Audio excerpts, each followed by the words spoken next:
Well, good morning, everybody. This is a Mr. Chapman maths tutorial video.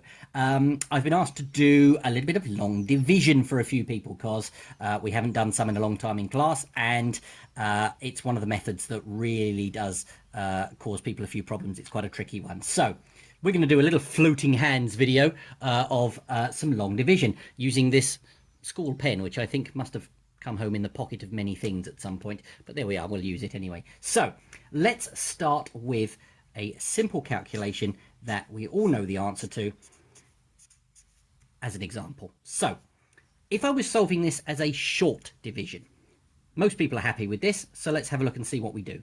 We look at grouping into blocks of 12 into the 144. So the 12s we then look at putting into the 1 first of all. This of course doesn't work. We can't get any 12s into 1. So we carry the 1 over and look at 12s into 14. This does work. We can get 112 into 14. This gives us a remainder of 2 because we have 12, 13, 14. 2 left over, which we give to the 4 over here. We then look at 12s into 24, which fits exactly twice. And we have our answer. Now, if I was solving this as a long division, the layout is ever so slightly different. So watch what we do. We say 12s into 1 as before, exactly the same. That still doesn't work. Maths hasn't changed. 12s into 14, exactly the same.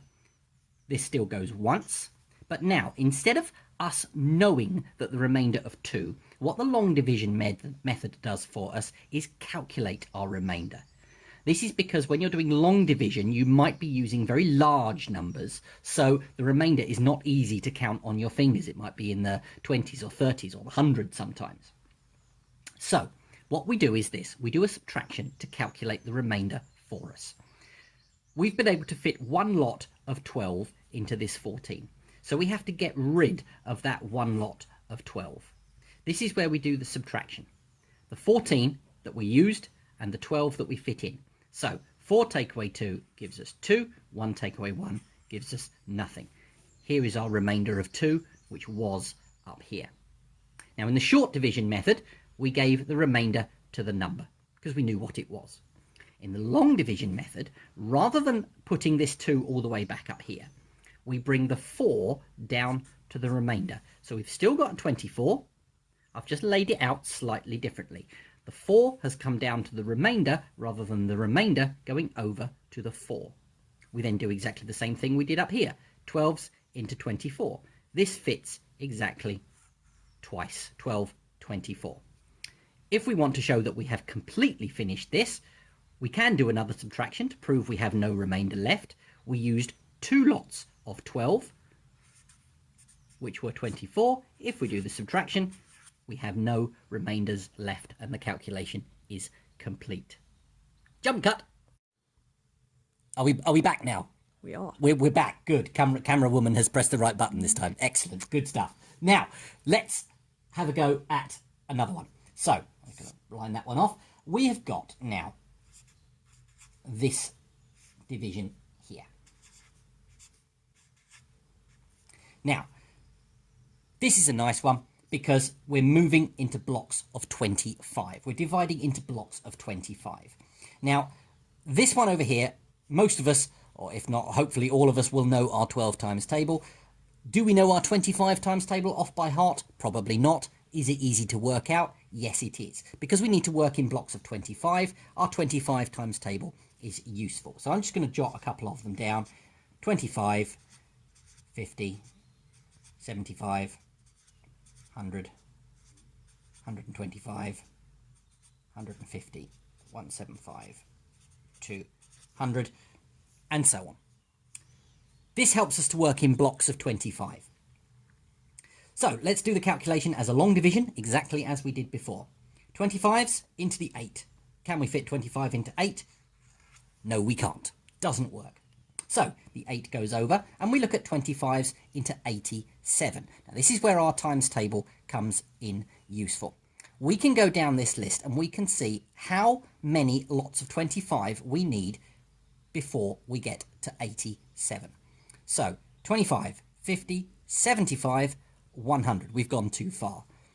The most number of 25s we can fit into 87 is 75. That is 3 lots of 25. 1, 2, 3. Now remember, we don't know what the remainder is going to be this time because we're using larger numbers. So we have to do the subtraction to calculate our remainder for us. What do we subtract? Well, we managed to fit 3 lots of 25 into the 87.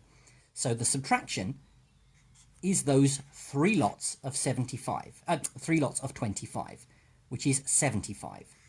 Do the subtraction. 7 take away 5 gives us 2. 8 take away 7 gives us 1. This time we have a remainder of 12. Do we give the remainder up to the 5? No, we don't, because we're doing a long division. So we bring the 5 down to the remainder, and we do the calculation again. 25s into 125. We go down our times table list again. How many can we fit in? 1, 2, 3, 4, 5 lots of 25 this time. It's exactly 125. So the 5 lots go in, and we have fit it in exactly. But to prove that we've finished and we have no more remainder, what did we fit in? 5 lots of 25, 125. Do the subtraction, and we have 0 remainder.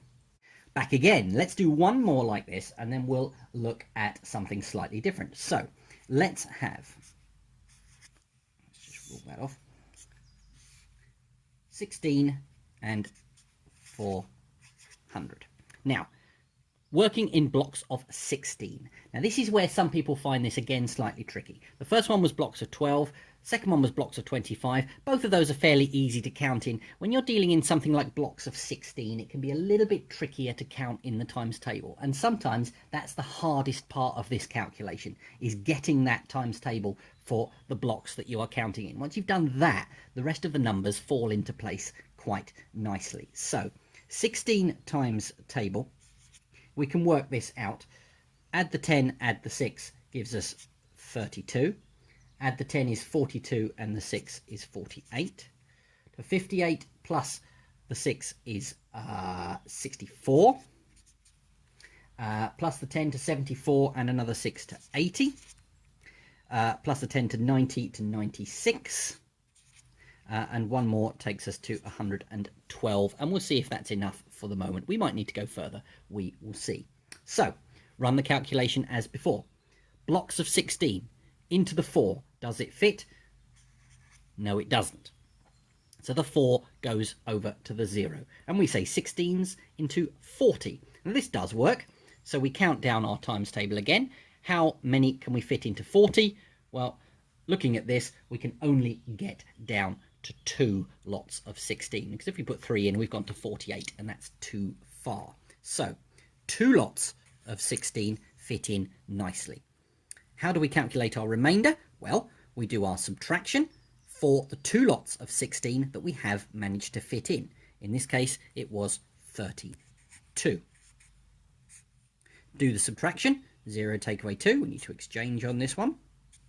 10 take away 2 is 8. 3 take away 3 is 0. Do we give the 8 remainder to the 0? No, because we're doing a long division. So the 0 will come down to the 8, which gives us 16s into 80. Look down our times table again. 2, 3, 4, 5. Oh, we have gone far enough. There's 80 exactly. 5 lots of 16 went in. To prove we finished the calculation and we have no remainder, the 5 lots of 16 we can take out and we have nothing left at all. Okay, now, all of the ones we've done so far have fitted in exactly. They have been perfect calculations with no remainders left over. Long division works as well when you have decimal numbers. The method is exactly the same, and we follow it through just like this. So, let's have a look at this.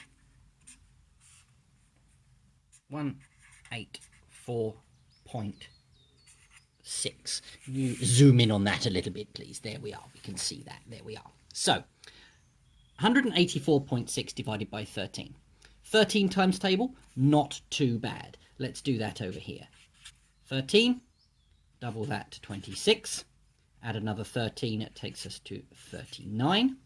Add the 10 is 49. Add the 3 is 52.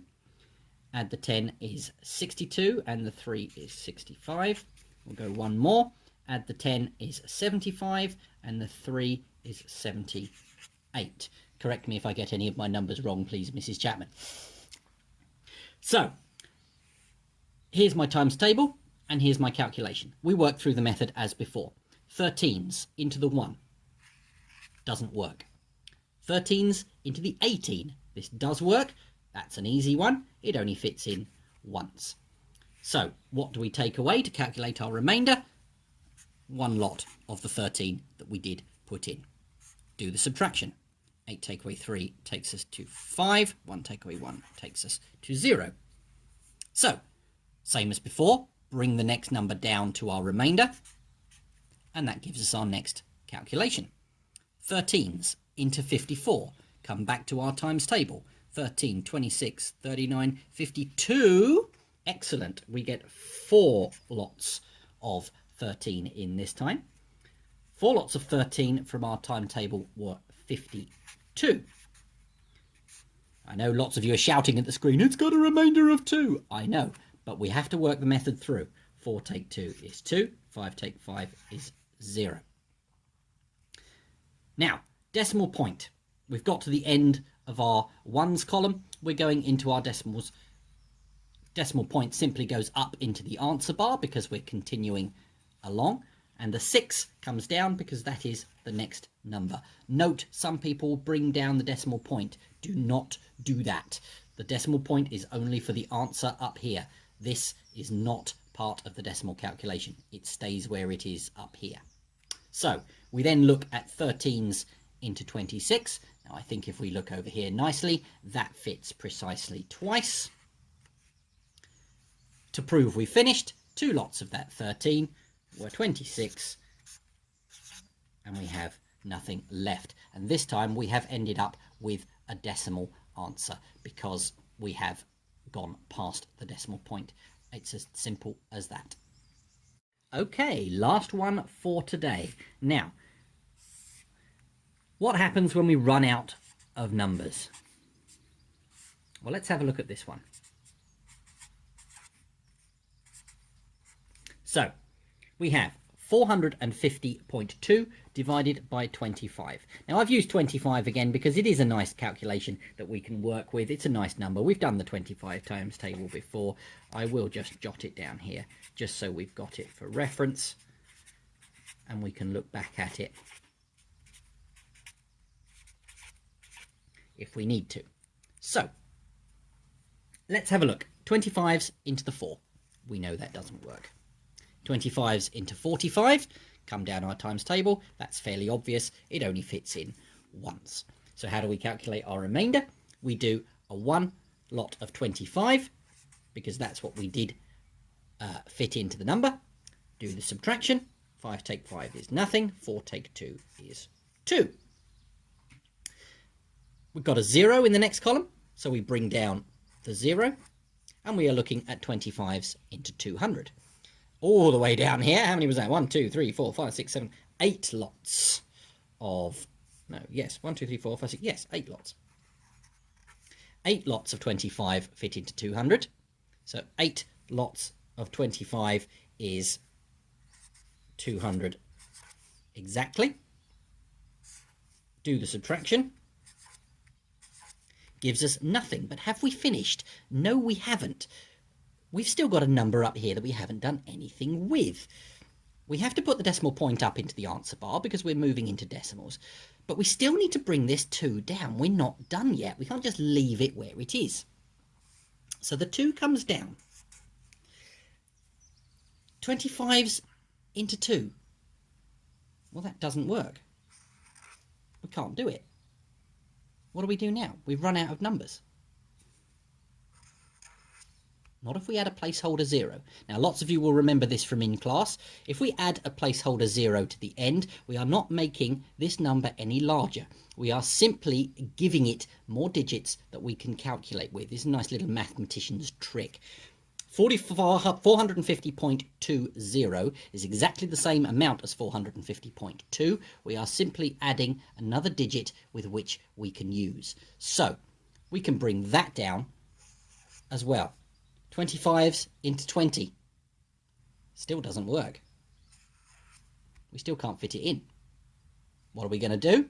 Shout at the screen, add another placeholder, Mr. Chapman. Yes, absolutely. Because we can keep going with these placeholders as much as we want. Bring this one down. 25 into 200. Hang on. We've done that once already. We know that's an 8. 8 lots of 25 is 200. Do the subtraction and we have nothing left. And you can see we've had to add zeros to continue the calculation. This is perfectly acceptable, and if you run out of numbers, keep going until you get the zeros out. If you remember from class, there might be a situation where you don't end up with zeros. We could end up with our numbers continuing forever and ever and ever and ever and ever. These are our recurring numbers. You've used those in the past. You know how to record those. But go as far as you can that is logical. Chances are, if it's in a test or a paper, there will be a nice logical answer. If you get a 6.21589413161555551, it's not right, is it? Something's gone wrong somewhere. As my professor used to say, if it looks wrong, it probably is. So, long division. Good luck, have a play.